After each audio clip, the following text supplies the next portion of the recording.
Jenazah Paus Fransiskus disemayamkan di Basilika Santo Petrus. Umat Katolik diberi kesempatan untuk menyampaikan doa terakhir kepada Paus. Sementara di Jakarta, umat Katolik mendatangi Kedutaan Besar Vatikan untuk mengenang dan berdoa bagi Paus Fransiskus. Kita akan melihat informasi seperti apa langsung dari Basilika Santo Petrus. Kita akan tanyakan langsung kepada kontributor Kompas TV di Vatikan. Sudah ada Antonius Agnindito. Dan juga di Kedutaan Besar Vatikan untuk Indonesia di Jakarta akan ada laporan dari Fedriska Ananda. Saya akan ke Antonius Agnindito terlebih dahulu. Antonius, ini jenazah Paus Fransiskus disemayamkan di Basilika Santo Petrus. Seperti apa prosesinya dan apakah umat Katolik sudah bisa melihat serta mendoakan untuk Paus Fransiskus? Anin. Baik, selamat siang waktu Italia, Cynthia. Selamat petang waktu Indonesia. Ya, seperti kita sudah ketahui, tadi pagi jam di sini, jam 9 di sini, telah dilakukan prosesi pemindahan jenazah Suci Paus Fransiskus dari Casa Santa Marte, di mana beliau dulu juga tinggal di situ selama masa kepausannya, untuk dipindahkan ke Basilika Santo Petrus, di mana jenazah beliau akan ditunjukkan kepada masyarakat atau peziarah yang ingin datang. Memang prosesinya berjalan seperti tadi kita sudah ikuti, berjalan dengan ada misa dipimpin oleh Kardinal Farrell dan akhirnya ditutup dengan setelah jenazah Bapak Suci Fransiskus sampai di altar utama Basilika Santo Petrus. Nah, untuk para peziarah yang ingin datang atau para pengunjung yang ingin datang untuk berdoa atau memberikan salam perpisahan terakhir untuk Bapak Suci Paus Fransiskus sebelum beliau dimakamkan, diberikan kesempatan untuk bisa mengunjungi atau memasuki ke dalam Basilika Santo Petrus itu sendiri dimulai dari hari ini jam 11.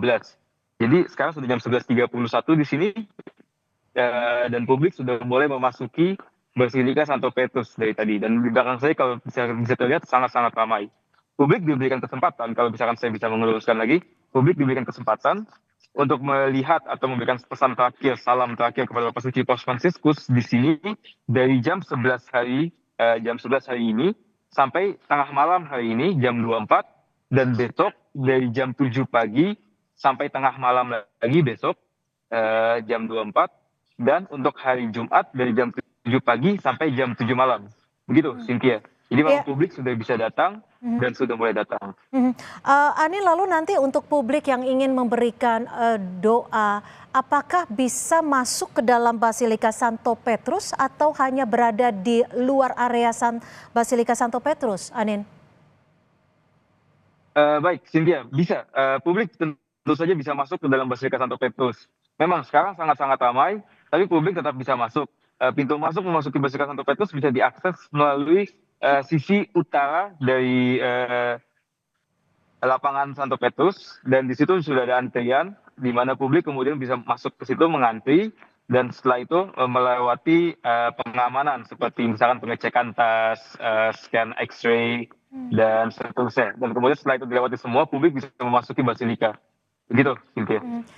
Lalu Anin, jadwal prosesi selanjutnya setelah doa yang akan disampaikan oleh publik nantinya akan seperti apa sebelum prosesi pemakaman yang jatuh pada hari Sabtu mendatang? Baik, Cynthia. Memang sebelum prosesi pemakaman yang akan dilakukan pada hari Sabtu mendatang, jenazah Bapak Suci Paus Fransiskus tetap akan selalu ada di dalam Basilika Santo Petrus. Akan ada terus dari pagi sampai tengah malam, seperti yang saya sampaikan tadi. Tidak dalam artian di sini akan selalu dilakukan doa-doa rosarius di jam 7.30 setiap malamnya. Tetapi di dalam Basilika tidak ada dalam artian liturgi khusus yang mungkin misalkan kalau misalkan peziarah ingin datang harus mengikuti liturgi tersebut. Tidak. Peziarah selalu bisa datang dari antara jam 7 pagi sampai jam 24 itu, seperti yang saya sampaikan tadi. Begitu. Anin, kita juga tahu bahwa ada cerita di balik surat wasiat yang disampaikan oleh Paus Fransiskus yang menginginkan prosesi pemakaman dilakukan sesederhana mungkin. Nantinya akan seperti apa prosesi pemakamannya? Apakah akan berbeda dengan prosesi pemakaman paus-paus sebelumnya? Baik, Cynthia, tentu saja memang sesuai dengan permintaan Bapak Suci Paus Fransiskus dan sesuai juga dengan gaya kepausan beliau yang mengedepankan keterbukaan dan kesederhanaan, ada perbedaan-perbedaan dari bagaimana pemakaman Bapak Suci Paus sebelumnya. Sekarang untuk halnya Bapak Suci Paus Fransiskus, pemakamannya dibuat menjadi jauh lebih sederhana. Contohnya apa? Misalkan makam atau bukan makam, namanya kotak mati Bapak Suci Fransiskus hanya dibuat dari kayu biasa yang di dalamnya dilapisi besi seng. Bukan ada yang dekorasi-dekorasi yang bagaimana seperti paus-paus sebelumnya.